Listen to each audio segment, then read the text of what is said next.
بسم اللہ الرحمن الرحیم۔ حضور نبی کریم صلی اللہ علیہ وسلم نے فرمایا کہ روزے دار کو دو خوشی نصیب ہوتی ہے، دو خوشی میسر ہوتی ہے۔ ایک افطار کے وقت کہ جس وقت دسترخوان سجا ہوتا ہے اور اس وقت بچے بھی دسترخوان پر موجود ہوتے ہیں، عورتیں بھی ہوتی ہے، اپنے پورے اہل و عیال کے ساتھ دسترخوان پر موجود ہوتے ہیں، اور دسترخوان کے اوپر مختلف قسم کے طرح طرح کے انواع کے قسم کے کھانے کی چیزیں میسر ہوتی ہیں، لیکن بندہ اپنے رب کے حکم کو مانتے ہوئے وہ اس میں سے کچھ کھاتا نہیں ہے۔ دسترخوان میں سے لوگ اسے کہے کہ آسان ہو گئی ہے، پھر بھی وہ اس کی تحقیق کے لیے کہ روزہ کہیں ضائع نہ ہو جائے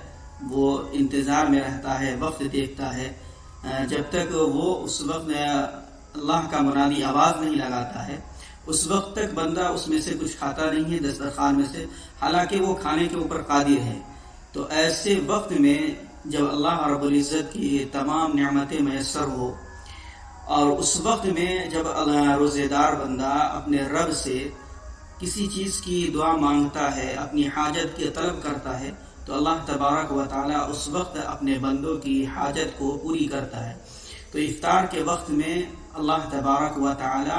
اپنے روزے دار بندوں کے لیے خوشی کا ایک موقع عطا کیا ہے کہ وہ اپنی ضرورت کا مطالبہ کر سکتا ہے، اپنی ضرورت کو منگوا سکتا ہے اللہ رب العزت سے۔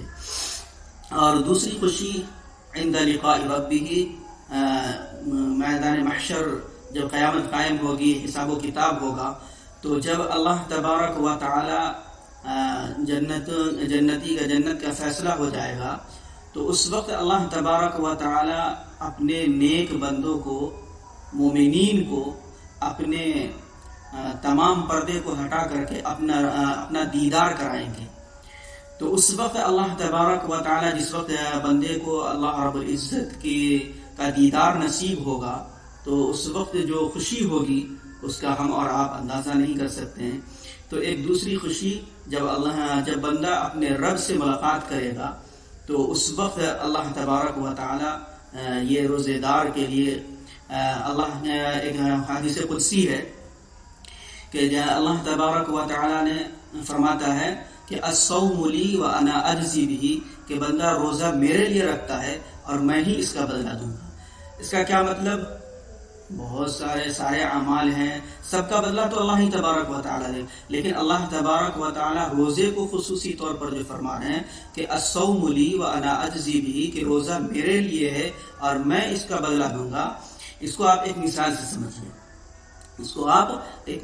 سمجھیے، کہ جس طریقے سے ایک کمپنی ہوتی ہے، ایک فیکٹری ہوتی ہے، اس میں بہت سارے لوگ کام کرنے والے ہوتے ہیں، اور تو اس کو مزدور کو جو مزدوری دی جاتی ہے، تو فیکٹری کا جو مالک ہوتا ہے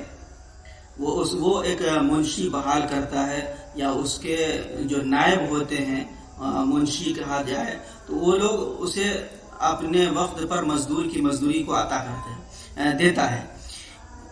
لیکن بہت سارے لوگ اس میں سے کچھ ایسے ہوتے ہیں کہ جس کو فیکٹری کا مالک اپنے پاس بلاتا ہے اور اسے اپنے طور پر عطا کرتا ہے۔ تو اب یہ بتائیے کہ مزدور کی مزدوری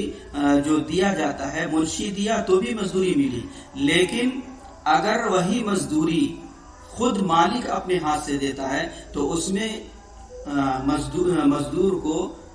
اس میں کام کرنے والے لوگ کو جب مالک اپنے ہاتھ سے دے تو بڑی خوشی میسر ہوتی ہے، اور بہت خوشی کا احساس ہوتا ہے، اور وہ اپنے دوست سے کہتا ہے کہ ارے تمہیں تو منشی نے عطا کیا، تمہاری تنخواہ دی ہے، لیکن میں مالک کے نزدیک اتنا قدرداں ہوں کہ مالک خود اپنے دستے سے، اپنے ہاتھ سے بلا کر کے ہمیں تنخواہ دیتا ہے۔ تو ٹھیک اسی طریقے سے میرے محترم بزرگ اور دوستو، جب قیامت قائم ہوگی، میدان محشر ہوگا، تو اس کے اندر اللہ تبارک و تعالی کسی کے نامۂ اعمال کو اس کے دائیں ہاتھ میں دیں گے، اس کے اعمال کا دفتر اس کے ہاتھ میں دے دیں گے، کسی کا فرشتوں کے ذریعے سے اس کا اعلان کرایا جائے گا، کسی کو ڈائریکٹ جنت عطا کی جائے گی۔ لیکن جب ایک ندا آئے گی اللہ رب العزت کی طرف سے کہ جو روزے دار ہیں اس کو میں اپنے ہاتھ سے بدلہ عطا کروں گا، تو میرے محترم بزرگوں اور دوستو، یہ روزے دار کے لیے دو خوشی ہے، ایک افطار کے وقت کہ وہ اپنے رب سے اپنی ضروریات کو منگوا سکتا ہے، دوسرا اس وقت خوشی ہوگی کہ جب بندہ اپنے رب سے ملاقات کرے گا اور اللہ تبارک و تعالی اپنے سارے حجاب کو ہٹا کر اپنا دیدار نصیب فرمائے گا۔